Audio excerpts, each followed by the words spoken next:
말씀을 가지고 보라 지금은 은혜 받을 만한 때요 라고 하는 제목으로 우리 하나님 말씀 살펴보도록 하겠습니다. 보라 지금은 은혜 받을 만한 때로다 라고 하시는 이 말씀을 하나님께서 이 말씀을 통해서 우리에게 주고 계십니다. 이 말씀은 원래 두 가지 의미를 가지고 있는데, 첫 번째는 감격 속에서 하는 말이에요. 그토록 기다렸던 그 은혜 받을 때가 도래되었도다. 그러니 우리는 은혜를 받도록 하자라고 하는 그런 말씀인 것입니다. 그래서 오늘 본문에 1절, 2절 있는데 2절 말씀을 먼저 보도록 하면 이렇게 말씀이 기록되어 있죠. 가라사대 내가 은혜 베풀 때 너를 듣고 구원의 날에 너를 도왔다 하셨으니 라고 이렇게 말씀하고 있습니다. 여기 가라사대라고 하는 이 말씀은 하나님이 말씀하셨다라고 하는 것이죠. 하나님이 가라사대라고 하는 그런 말씀인 것입니다. 우리 이사야서 49장 8절에 보게 되면은 하나님께서 이사야 선지자를 통해서 말씀하셨어요. 말씀하시기를 나 여호와가 앞으로 너희들에게 은혜 받을 때를 줄 것이니라. 그때는 구원을 얻을 날일 것이니라 라고 하시는데, 그 구원 은혜 받을 때는 메시아를 통해서 주실 것이다. 그래서 오늘 2절에 보게 되면은 너를 듣고 너를 도왔다 라고 하는 것은, 너라는 것은 메시아를 말씀해 주고 있는데, 앞으로 하나님께서 메시아를 우리 가운데 보내주셔서 저를 도우심으로 말미암아 우리 주님이 이 땅에서 사역을 하실 때 하나님 앞에 기도하셨고, 마지막 십자가 지실 때에도 겟세마네 동산에서 기도하셨어요. 그 기도를 들으시면서 하나님께서 이제 우리 예수 그리스도를 통해서 구원을 이루실 것인데, 그 구원을 이루면 이사야서 말씀에 의하면은 원방에서도 오고 사람들이 남방에서도 오고 서방에서도 오고 동서사방에서 만민들이 다 그 메시아가 이룬 구원을 통하여서 은혜 받을 것이다, 구원받을 것이다, 그때가 올 것이다 라고 하나님께서 이사야 49장 8절에서 말씀하셨어요. 그 하나님의 약속하신 대로 정말 하나님께서 메시아를, 우리 예수 그리스도를 이 땅에 보내주셨습니다. 우리 예수 그리스도께서 구원을 이루어 주셨어요. 십자가에서 죽으심으로 말미암아 우리를 위해서 속죄의 제물이 되어 주시고 다 이루었다. 이제 하나님 앞에 구원받을 길을 열어 주셨어요. 이제는 누구든지 저 이방 저 땅끝에 사는 사람이라 할지라도 이 복음을 듣고 그 예수 그리스도를 믿기만 하면 동서남북 그 어디에 있는 천하 만민의 모든 사람도 다 구원받을 수 있는 그 새 시대가 열려지게 되었으니, 그 시대가 바로 저와 여러분들이 살고 있는 이 시대, 신약 시대라고 하는 것입니다. 여러분, 그래서 저와 여러분들이 잘한 것 중에 하나는, 은혜가 되는 것은 하나는 시대를 잘 타고 태어났다라고 하는 것이요. 시대를 잘 구약에 태어났으면 어떡할 뻔했어요. 복음이 아직 전파되지 않았던 그때 그 시대에 저 한국 땅에 태어나고 살았다면 어떡할 뻔했어요. 그것이 하나님의 이 축복인데, 오늘 특별히 오늘 하나님께서 여기 은혜다, 구원이다 라고 하는 단어를 이렇게 말씀하셨는데, 이 단어의 이제 뜻은 하나님과 화목하게 되는 것을 말해주고 있습니다. 그래서 우리 5장 18절서부터 그걸 보게 되면 화목이라는 단어가 굉장히 많이 등장하고 있습니다. 여러분, 원래 사람은 하나님과 화목했었습니다. 하나님께서는 사람을 만드시고 심히도 보기에 좋았더라 라고 이렇게 말씀하셨고, 사람을 축복해 주셨어요. 생육하고 번성하고 막 축복을 주셨습니다. 이렇게 관계가 좋았어요. 또 사람은 하나님을 좋아서 하나님과 에덴 동산에서 아주 평화롭게 화목하게 잘 지냈습니다. 그런데 사람이 죄를 지음으로 말미암아 하나님과 사람과의 관계가 깨어지고 말았다라고 하는 것이죠. 그 관계가 깨어지니까 사람이 이제는 하나님 앞에 가까이 가는 것이고 하나님이 나에게 가까이 오는 것이 싫어지게 되었습니다. 그래서 창세기에 보게 되면은 아담아 내가 어디 있느냐, 하나님이 찾아오시니까 이 아담이 엊그제까지는 그렇게 안 했는데 죄를 짓고 나니까 숨어가지고 여호와의 낯을 피하였습니다. 두려워하였습니다. 죄 때문에 그런 것이에요. 그리고 아담이 하나님에 대해서 척기심을 가지게 되었어요. 미움을 가지게 되었어요. 그래서 우리 하나님께서 아담이라는 말은 사람을 말해주고 있는 거예요. 사람에게 말했습니다. 아담아, 내가 너더러 먹지 말라고 하는 그 나무의 실과를 너가 먹었더냐 라고 했더니만은 이 사람 아담이 하는 말입니다. 예, 먹었습니다. 하나님이 주셔서 나와 함께 하신 저 여자가 나에게 줌으로 먹었습니다 라고 하면서 모든 문제의 근원은 하나님이십니다 라고 하면서 하나님에 대한 원망함을 가지고 있더라고요. 이것이 하나님에 대한 죄로 말미암아 죄인이 가지고 있는 적개심이에요. 미움인 것입니다. 하나님에 대한 원망, 불평이 있는 것이죠. 저와 여러분들도 그렇게 죄에 빠지기가 쉬워요. 엊그저께도 우리 어떤 우리 성도님을 찾아가셨어요. 오랫동안 교회를 안 나오셨어요. 사업도 잘 되시고 그러셔가지고 막 골프 다니시고 등산 다니시고 막 그러셨어요. 하나님 앞에 주일날은 나오셔야지. 우리 하나님께서 계명 중에 계명이 주일을 거룩하게 지키라고 말씀하여 주셨는데, 그런데 우리가 사는 것처럼 인생에서 어려운 문제가 닥치게 되었어요. 그래서 이제 우리 집사님이 이 어려운 문제 때문에 하나님 앞에 나오시겠구나라고 했더니만, 찾아갔더니만은 더 안 나오시겠대요. 왜? 하나님 원망스럽다는 것입니다. 아마 집사님께서 하나님 앞에 기도하셨는데 그 문제가 해결이 안 됐던 것 같아요. 저요 이제 하나님 안 믿을 것입니다. 하나님 앞에 기도하고 했는데 신앙생활 다 소용없어요. 안 나갈 것입니다. 안 믿을 것입니다 라고 하니 그 마음을 헤아려 알겠어요. 저도 그러는 경우가 많거든요. 어렵고 힘든 문제 만나면은 아담이 내가 지금 죄를 지었는데 죄 때문에 그런 것인데 그것은 깨닫지 알지 못하고 하나님 원망스럽다고 말입니다. 하나님이 저 여자 주셔가지고 저 여자가 나와 함께하면서 나를 유혹해가지고 내가 죄 지은 것이지 내가 문제의 근원의 원인은 아니라고 하면서 하나님에 대해 그 책임을 전가하고 하나님 원망하는 미움과 적개심을 가지고 있게 된, 이거 다 죄 때문에 우리가 가지고 있는 것이에요.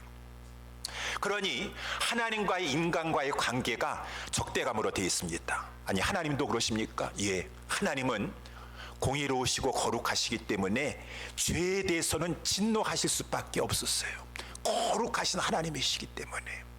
그래서 우리 하나님은 이 신의 산에서도 이스라엘 백성들에게 하시는 말씀이에요. 가까이 오지 말아라, 그 말입니다. 가까이 오면은 나의 공의가 너희에게 바라여져 가지고 너희를 돌격할까 하노라, 돌격할까 하노라, 가까이 오지 말아라 라고 했으니 이제는 하나님과 인간과의 관계가 가까이 할 수가 없어요. 관계가 깨어졌습니다. 서로 적대시하는 관계가 되었습니다. 그래서 우리 인간을 뭐라고 하냐면 에베소서 2장 3절에 하나님의 진노 가운데 있는 진노의 자녀들이 되었다 라고 이렇게 말하고, 또 성경에서는 그 하나님과 우리와의 그 이 진노 적대 관계를 가지고 원수된 관계다 라고 해요. 여러분, 하나님과 원수되어서 인간이 좋을 게 뭐가 있겠습니까? 하나님과 원수되면은 멸망하는 것밖에 없습니다.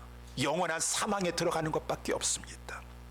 그런데 천만 다행인 것은 하나님은 죄에 대해서는 진노하시지만 죄인은 불쌍히 여기신다, 긍휼히 여기신다.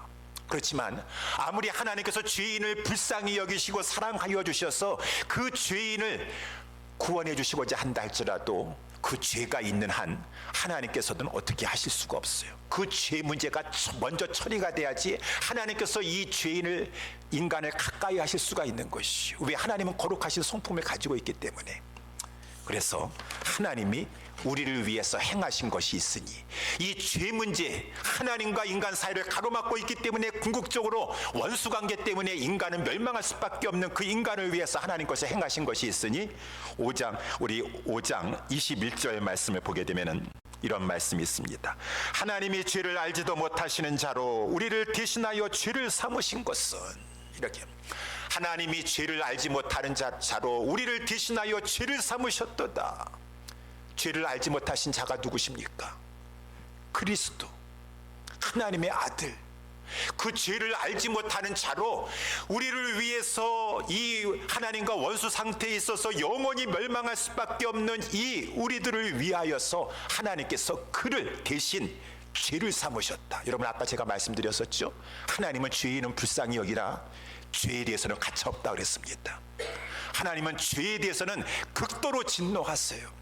그래서 여러분, 우리 하나님께서 그 메시아 그리스도를 이 땅에 보내주셔서 그러하여금 하나님께서 얼마나 처참한 이 곤욕과 죽음을 당하게 하셨는가? 십자가에서 우리 하나 예수님께서 엘리 엘리 라마 사막다니, 하나님 하나님 나에게 어찌 이렇게 큰 진노를 바라십니까?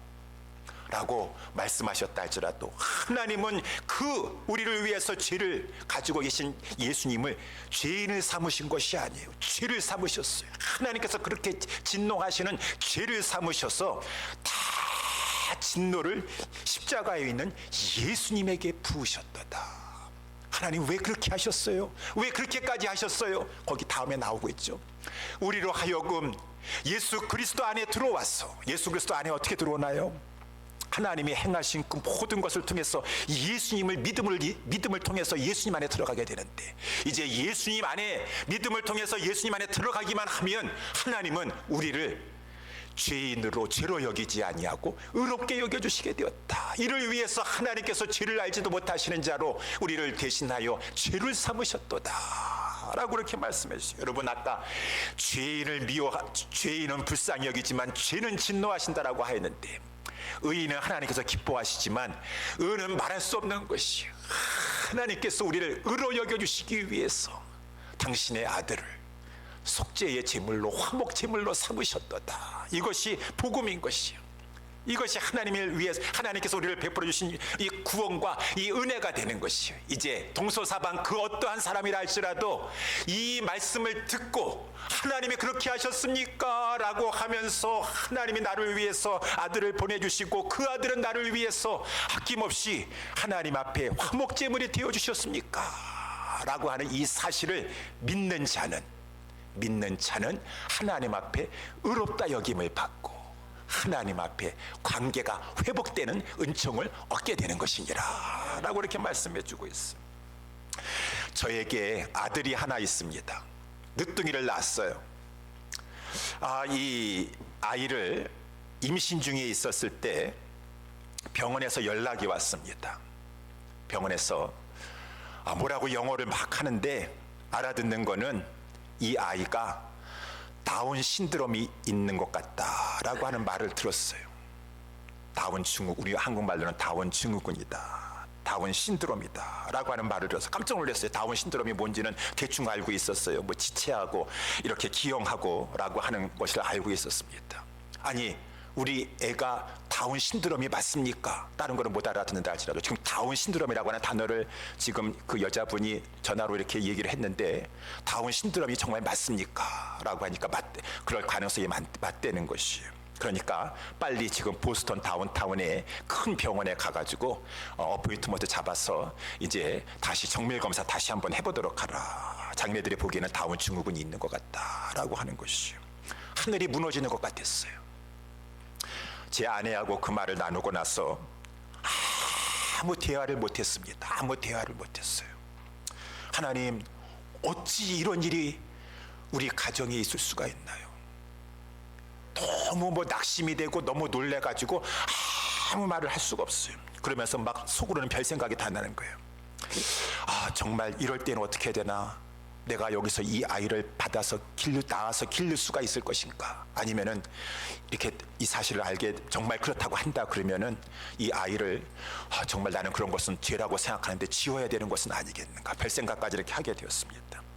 그래서 이제 학교에 제가 그 당시에는 청소하느라고 학교 건물 키를 가지고 있었어요. 밤에 올라가서 책불실에 들어가서 하나님 앞에 막 기도했습니다. 하나님, 저는 감당할 자신이 없습니다. 어찌 하나님께서 이런 큰 문제를 저에게 주시나요?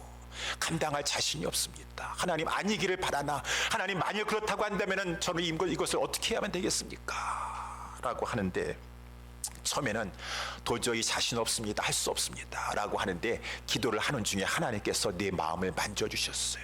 힘을 주시고 용기를 주시고 위로해 주시면서 내 입에서, 내 마음에서 하나님의 뜻이라면 감사히 받도록 하겠습니다 라고 하는 기도를 하게 되었어요. 그러면서 이제 아침이 되었어요.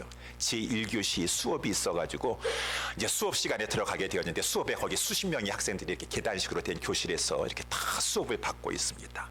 신학교이기 때문에 항상 기도하고 이제 수업을 시작하는데, 이 우리 할머니 여자 교수님이세요. 유명하신 분이신데 수업을 시작하는데 그날따라 왜 갑자기 오늘은 내가 기도하지 않고 우리 여기 있는 학생 중에서 한 명 기도하는 것이 좋을 것 같다라고 하면서 그렇게 많은 미국 사람들이 많이 있는데 저 구석에 앉아있는 저 학생이 좀 기도 좀 해달라 그러는데 나를 지목하고 있더라고요.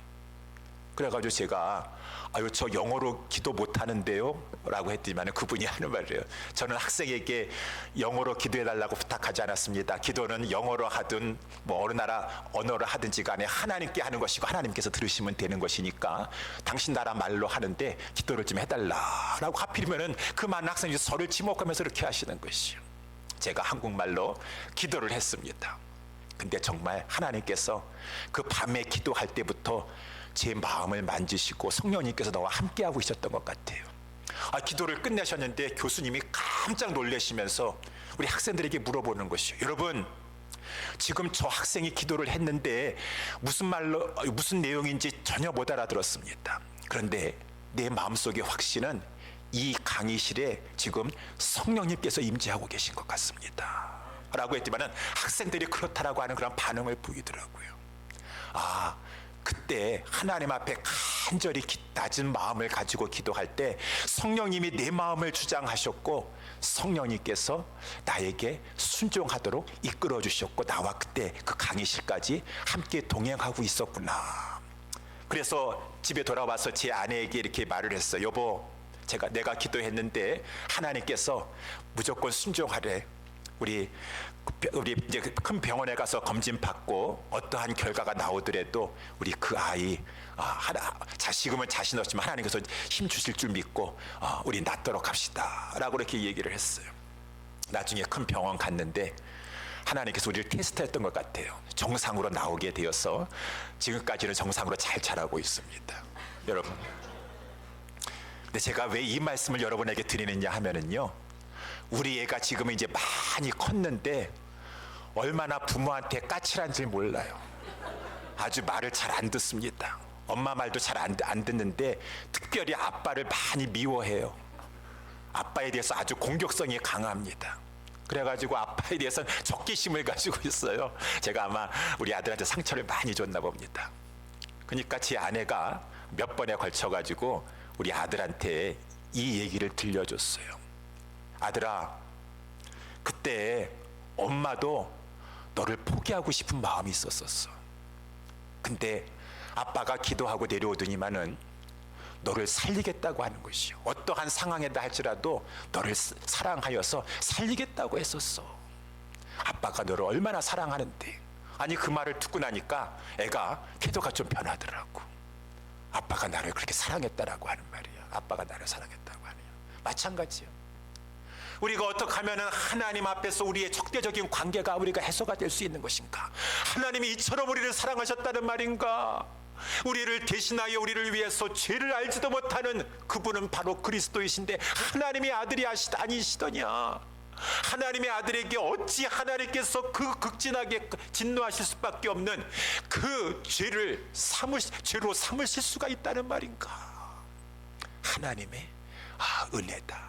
하나님의 나를 사랑하십니다 라고 하는 이 사실을 알게 됐을 때, 깨달았을 때 우리는 아이가 좀 철이 나는 그 정도가 아니라 하나님께서 위로부터 그 하나님의 사랑을 깨달아 알고 하나님을 믿습니다, 우리 주님이 우리를 위해서 화목 제물이 되어주셨습니다 라고 하는 그 사실을 믿고 받아들일 때 하나님께서는 그 사람을 새롭게 중생시켜 주신다, 거듭나게 하신다 라고 하는 것이죠. 그래서 우리 5장 17절에 보게 되면은 그런즉 누구든지 그리스도 안에 있으면 새로운 피조물이라 이전 것은 지나갔으니 보라 새 것이 되었도다. 하나님께서 우리를 이처럼 사랑하셔서 독생자 예수를 보내셨도다. 우리를 위하여서 이제 누구든지 그를 믿기만 하면 구원을 받는다라고 하는 이 사실을 믿고 하나님 당신의 사랑을 믿습니다라고 하기만 한다 그러면은 새로운 피조물이 되었어. 그는 완전히 새로운 존재가 되니 네 가지 차원에서 첫 번째는 그의 신분이 변하게 되었어. 그는 아까 말씀한 것처럼 진노의 자녀가 아니라 하나님의 자녀가 되는 것이요. 그의 운명이 변하였어. 지옥 영원한 사망에 들어갈 운명에서 그는 하나님의 아버지가 계신 천국에 들어갈 운명이 되는 것이요. 세 번째, 그의 관점이 변하였어. 이제 하나님을 알고 예수 그리스도를 알게 되니까 나의 보는 것이 바뀌어서 이전에 줬던 것 이제는 다 까먹고, 이전에는 세상 날씨 즐거웠지만, 물론 하루아침에 바뀌는 것이 아니라 서서히 이러한 것은 성화되어 가는 중에 바뀌지만, 이제는 이전에 세상 나 즐거웠어도 이제는 오직 주 예수 그리스도만이 내게 귀하도다 라고 하는 관점이 변하게 되는 것이고, 무엇보다 네 번째, 우리의 삶이 변화되어져 간다. 하나님과 동행하게 된다. 주님이 아버지가 되어주시고 주님과 같이 동행하면서 주님과 같이 살게 되는 것이니, 아까 우리 찬송가 부른 것처럼 여러분, 주님이 우리에게 힘을 주세요. 우리에게 주님이 용기를 주세요. 이 사막과 같이 황량한 이 세상을 통과하는 그 와중에서도 주님이 함께 해주시고, 높은 산을 통과해야 되는 것 같은 많은 난제와 여러 가지 어려움을 당한다 할지라도 우리 하나님께서 아까 우리 찬송가 부르는 것처럼 왜 절망하느냐, 왜 낭망하느냐, 왜 두려워하느냐, 내가 너와 함께 할 것이니라. 하나님께서 때마다 시마다 우리에게 용기를 주시고 위로를 주시고, 우리가 기도할 때 말씀 붙잡으려고 할 때 하나님께서 은혜를 베풀어 주시니 우리는 하나님과 동행하면서 이 땅에 살아가면서 저 영원한 아버지 집을 향하게 된다. 이것이 바로 우리에게 주어진 은혜의 시대의 은혜라고 하는 것입니다. 구원이라고 하는 것입니다. 여러분, 이것이 얼마나 복된 것입니까? 하나님이 우리의 아버지가 되어주시고 우리와 함께 동행해 주시고 우리를 인도해 주셔서 저 영원한 천성으로 이끌어 주신다. 이 은혜의 시대, 여러분들은 은혜를 받아서 이 하나님 아버지와 우리 주님과 화목한 관계 속에서 지금 삶을 살아가고 계십니까? 우리 두 번째는, 오늘 본문의 말씀 두 번째는, 보라 지금은 은혜 받을 만한 때요 라고 하는 이 말씀은 아주 긴급한 명령의 말씀이에요. 즉, 은혜 받을 만한 때가 지금 됐는데, 지금이라 그 말, 지금은 은혜 받을 때라는 것입니다. 그렇지만 항상 지속되지는 않을 것이다. 그러니 지금 이 기회를 놓치지 말라라고 하는 것이요. 은혜 받을 기회를 놓치지 말아라. 지금은 은혜 받을 때지만 이 기회가 다음에 지속된다라고 하는 보장은 없는 것이니라 라고 하는 것이 오늘 본문의 말씀의 내용이라서, 우리 1절 2절을 제가 다시 한번 읽어보면은, 우리가 하나님께 일하는 자로서 너희를 권하노니 하나님의 은혜를 헛되이 받지 말라. 가라사대 내가 은혜 베풀 때 너를 듣고 구원의 날에 너를 도왔다 하셨으니, 보라 지금은 은혜 받을 만한 때요, 보라 지금은 구원의 날이로다 라고 하면서 두 번씩이나 지금은 그렇다 그 말입니다. 지금은 은혜 받을 때요, 지금은 구원의 날이지만 기한이 있다라고 하는 것이요. 전도서 3장 1절에 하나님 말씀하십니다. 천하의 모든 일에 기한이 있도다. 날 때가 있고 다 죽을 때가 있고, 심을 때가 있고 심은 것을 뽑을 때가 있나니 기한이 있다라는 것을 잊지 말아라 라고 말씀하고 있어요. 여러분, 하나님은 지금은 우리에게 은혜 베풀어 주시고 구원의 날을 허락해 주시지만 이것이 끝날 때가 있다라고 하는 것입니다. 그것이 그때가 언제입니까? 우리 주님이 재림하시는 날. 근데 그 재림하시는 날이 구원과 은혜가 끝나는 날인데, 그 날은 아무도 모르는 말. 그때가 언제인지는 내일일 수도 있고 한참 뒤일 수도 있고, 도적같이 임할 것이다, 생각지도 않을 때 임할 것이다. 그러니 우리는 주님 재림하기 전에 하나님의 은혜의 때에 구원받고 하나님의 은혜를 받아야 된다라고 하는 것이에요. 근데 주님 재림하기 전이라 할지라도, 주님이 한참 있다 재림하신다 할지라도 내 생명이 그 전에 끝나버렸다고 한다 그러면은 은혜의 때는 나 살아있는 동안뿐이에요. 나 살아있는 동안뿐이에요. 우리 죽음도 언제 죽을 줄 모릅니다. 여기 계신 분 중에서 어떤 분이 저에게 며칠 전에 말씀하시더라고요. 본인이 아시는 분이신데 어떤 부부가 지금 우리와 같이 여기 이민 생활하면서 열심히 사셨어요. 열심히 사셨는데 이 두 부가 또 이렇게 일을 나가려고 이렇게 했는데 아내가 몸 컨디션이 안 좋았어요. 그래서 여보, 내가 지금 몸 컨디션이 너무 안 좋은데 잠깐만 위에 올라가서 잠깐만 좀 눈 좀 붙이고 내려올 테니까 좀 기다려달라라고 이렇게 했는데, 아니 아내가 올라가서 내려오질 않는 거예요. 빨리 나가야 되는데. 그래서 남편이 여보 일어나, 지금 시간 다 됐는데 왜 그래? 라고 하면서 이렇게 깨워보니까 그새 아내가 심장마비로 돌아가셨대요. 사람의 마지막이 언제 임할는지 알 수 없다라고 하는 것이에요. 죽음이 오면은 기회는 없어져 버리는 것입니다. 살아있을 때가 기회가 되는 것이죠. 살아있을 때. 그래서 지금은 우리 살아있었을 때는 아직까지 구원의 기회예요. 아직까지 하나님 앞에 구원받을 수 있는 날이 허락되어 있다라고 하는 것입니다. 그렇지만 또 한 가지, 우리의 날수가 언제인지 모르지만 그렇다고 할지라도 내가 무슨 조만간 죽겠습니까? 라고 생각할지 모르겠지만 우리가 더 몇십 년을 더 산다 할지라도 이 구원 받을 만한 때는, 은혜 받을 만한 때는 우리가 다시 장담할 수 없는 것이, 지금 그 하나님의 복음을 전해주는 그 사람이 지금 나에게 말씀해 주시고 있지만 그 사람이 또 다음에 나에게 말을 해줄지, 또 다른 사람이 나에게 복음을 전해줄지는 장담할 수 없어요. 나 사는 날 동안에. 그러니까 지금 누군가 이 구원의 복음의 메시지를 전해주는 이 시점이 구원받을 만한 때라고 하는 것입니다. 은혜 받을 만한 때라고 하는 것이. 여러분, 구원받을 만한 때, 은혜 받을 만한 때가 지나고 나면은 구원의 문 닫힙니다. 은혜의 시대는 끝나버립니다. 그런 다음에 뭐가 있습니까? 심판이 있도다. 하나님의 말씀을 주고 있어요. 마치 구약에 보니까 노아 시대에 한동안은 구원받는 시대였었어요. 방주의 문은 열려 있었습니다. 구원의 방주의 문은 열려 있었어요. 그런데 하나님께서 계속 지속적으로 구원의 방주의 문을 열어놓지 않으셨습니다. 딱 때가 되자 하나님께서 방주의 문을 닫히게 하신 다음에 열지 못하게 하셨습니다. 열 수도 없어요. 열 수도 없어요. 예수님도 말씀하셨어요. 혼인잔치, 이제 천국에 올라가서 다 혼인잔치 천국에 들어가는 때가 있는데, 그 때가 있지만 미처 준비하지 못한 사람들이 그 구원의 문에 들어가지, 혼인잔치 문에 들어가지 못했는데, 그만 우리 예수 그리스도께서도 그 이 혼인잔치에 들어갈 수 있는 구원의 문, 은혜의 문을 딱 닫으시고 나니까 미처 준비하지 못했던 사람들이 그때 가가지고 주여 주여 문 열어주소서, 문 열어주소서 라고 한다 할지라도 한 번 닫힌 구원의 문 다시 열려지지 않았어. 그들은 바깥 어두운 데 가서 슬피 울며 이를 갈미 고통 중에 있을 것이니라 라고 말씀해 주셨어요. 그래서 지금 누군가 나에게 지금 복음을 전해주고 있는 이때가 은혜 받을 때예요. 구원의 날인 것이에요. 그 다음에 또 내가 그 기회를, 누군가 나에게 친절하게 와서 복음을 전해줄 기회가 있을 것이다, 장담할 수 없다라고 하는 것이에요. 예수님도 그것을 또한 누가복음 16장에서 이렇게 말씀하셨어요. 이것은 신뢰입니다. 사례입니다.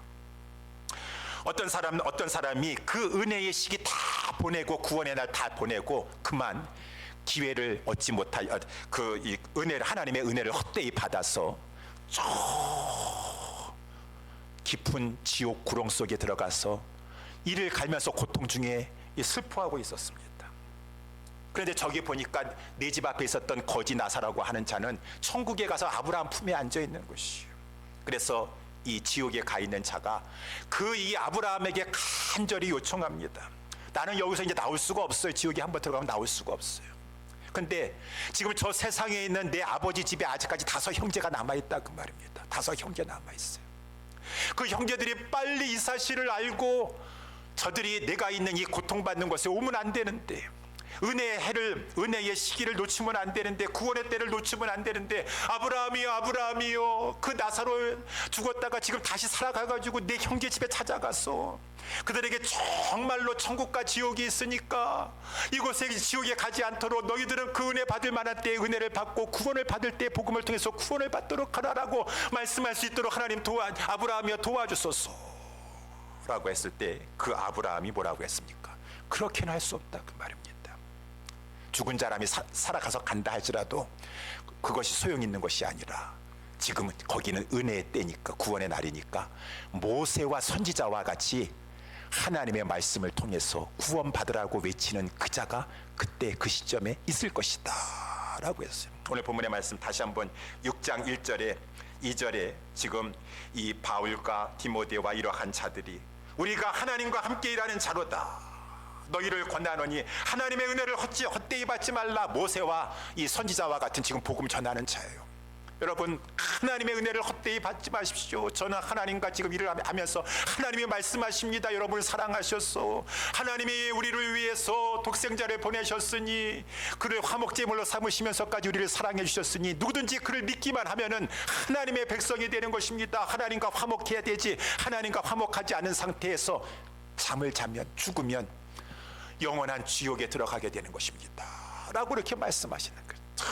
말씀하시는. 지금도 하나님과 함께 하면서 하나님 앞에서 복음을 가지고 권하는 자들이 있으니 헛되이 받지 마라, 헛되이 받지 마라라고 하는 것은 거절하지 말아라. 하나님의 음성을 거절하지 말고, 사람의 말로 받지 말고 하나님의 음성을 받도록 하라. 그것을 미루지 말도록 하라. 다음에 또 한번 생각해 보도록 하지. 미루지 말도록 하라. 지금 하나님의 말씀을 통해서 하나님 앞에 그 구세주 예수 그리스도를 믿고 의지하고 하나님의 사랑을 받아들이도록 하라 라고 하는 그런 말씀인 것이요. 사랑하는 오늘 이렇게 예수사랑 큰 자체에 참여하신 우리 모든 성도님 여러분들이요, 여러분들은 하나님과 지금 화목한 관계에 계십니까? 하나님과 화해된 관계에 계십니까? 화목하셔야 돼요. 우리 죄 문제를 해결받고 하나님을 사랑하여서 이제 적대감이 사라지고 하나님을 사랑하니까 그저 하나님 앞에 나와서 기도하는 거, 예배하는 것이 즐겁고, 하나님을 더 가까이 하는, 하나님과 진정으로 구원받아서 화목한 상태에 살아갈 수 있는, 한 분도 빠짐없이 다 그러한 여기 계신 모든 분들 될 수 있게 되기를 예수님의 이름으로 축원합니다. 이것이 하나님께서 권면하시는 것이, 권면하시는 것이. 그리고 여기 계신 분들 중에서 나는 하나님 앞에 죄 문제 해결받고 하나님과 화목합니다, 하나님과 항상 같이 하고 있습니다 라고 하고 계시겠습니까? 그러면 부탁드리도록 하겠습니다. 여러분, 여러분들에게 하나님께서 화목해 하신 것은 여러분들만 하나님 화목하여서 하나님과 교제하고 천국에 오라고 하는 것이 아니라 여러분에게 아주 중요한, 인생에서 가장 중요한 직책을 주셨다라고 하는 것입니다.